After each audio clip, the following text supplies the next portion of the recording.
Effectivement, nous faisons un suivi des médicaments pour leur disponibilité au niveau de la NPSP. Je dis bien pour leur disponibilité, pour ne pas que ces médicaments, lorsqu'il y a rupture, on leur fait savoir que ces médicaments, il y a de la rupture. Ce sont des médicaments qui sont sur la liste nationale des médicaments essentiels. Ce sont des médicaments qui sont commandés par la périphérie, c'est-à-dire les établissements qui sont clients de la NPSP. Il faut mettre ça à la disposition des établissements demandeurs. C'est vrai qu'on leur dit ça, mais alors, il y a le volet commercial et puis il y a le volet administratif. Nous, à notre niveau, on ne peut faire que le suivi du système d'approvisionnement. On ne peut faire que des recommandations.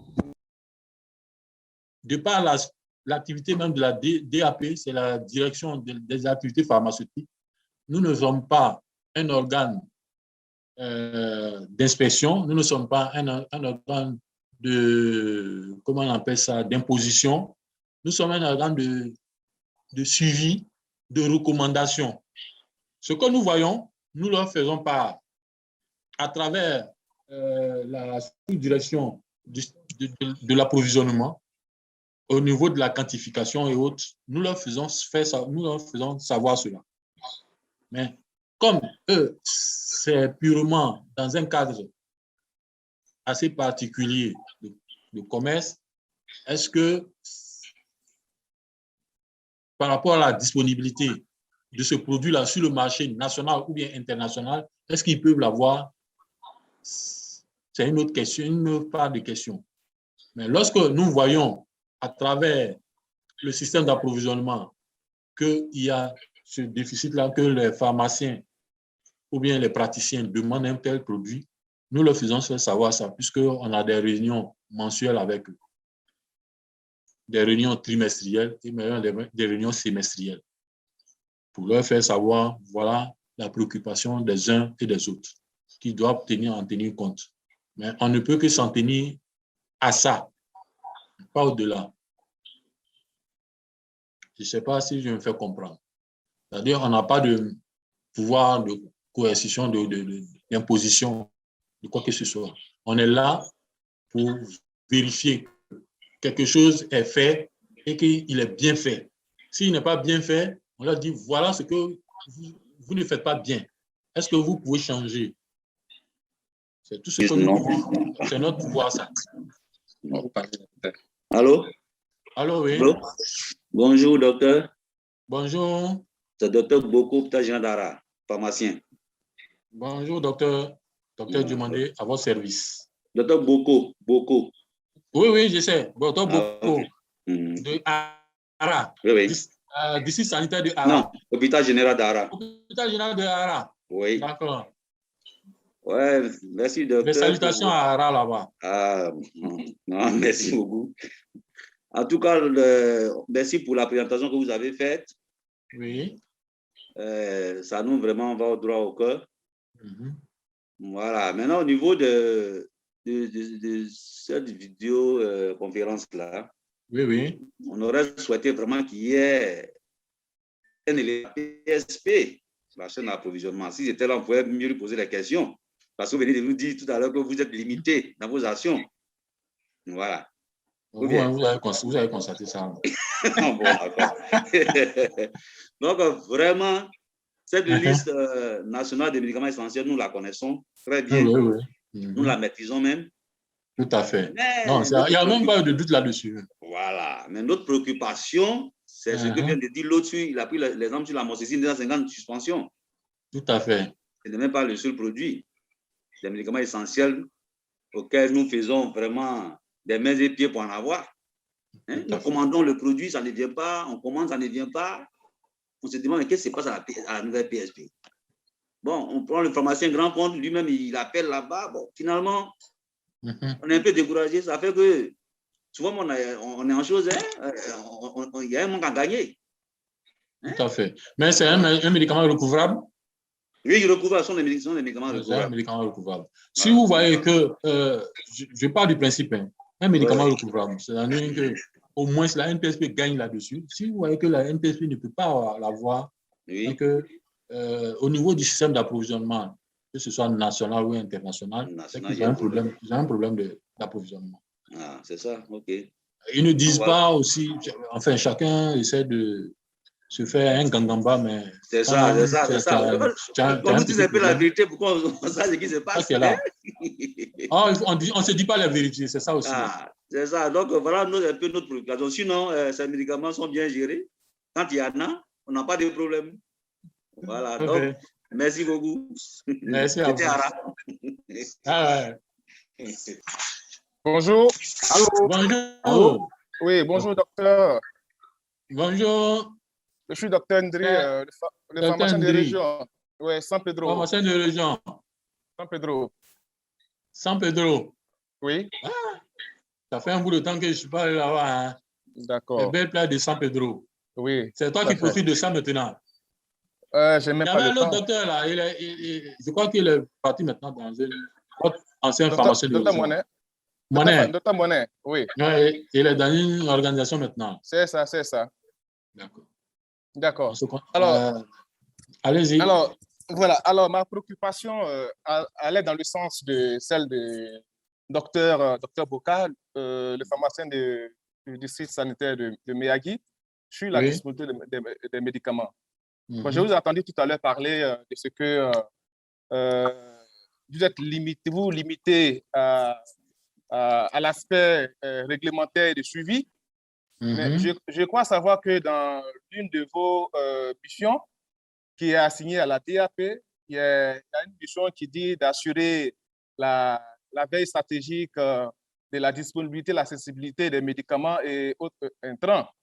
Oui. Donc, voilà. Donc, c'est vous dire que c'est vrai, vous ne devez pas vous arrêter qu'au niveau du suivi, mais veillez également à la disponibilité des médicaments à la NPSP. Parce qu'on le dit, c'est un véritable problème.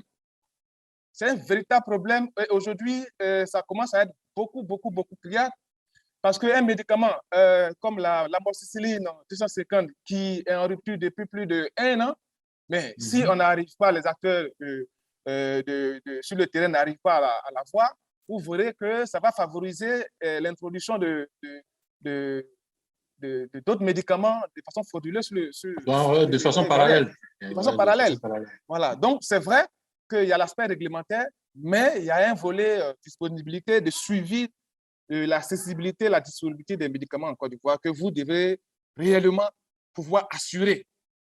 Contrôler si la NPSP, puisque la NPSP a changé de statut, je crois qu'elle a un caractère semi-privé. Donc, ils sont aujourd'hui beaucoup plus volet commercial. Tout à fait. Voilà. Donc, la structure de l'État qui peut contrôler la NPSP, peut de temps en temps titiller la NPSP sur la disponibilité des produits pour la santé des Ivoiriens. Je pense que la DAP a ce rôle véritablement à jouer. Voilà. Donc, c'est ce que j'allais donner comme préoccupation. Oui, et la deuxième, c'est que dans vos propos, vous avez parlé des médicaments disponibles, de la liste nationale des médicaments qui est élaborée pour les formations sanitaires publiques, mais et ceux du privé. Parce que je sais qu'il arrive parfois que les officines privées passent des commandes de certains produits qui ne sont pas forcément sur la liste. Est-ce que vous, au niveau de la DAP, vous avez un contrôle de ces médicaments-là qui rentrent par le biais des pharmacies privées qui ne sont pas sur la liste nationale des médicaments essentiels? Merci. Merci. La première préoccupation, c'était par rapport à nos textes qui régit la DAP, par rapport à faire un contrôle de tout ce qui est approvisionnement ou bien de tout ce qui est disponibilité de médicaments à la NPSP.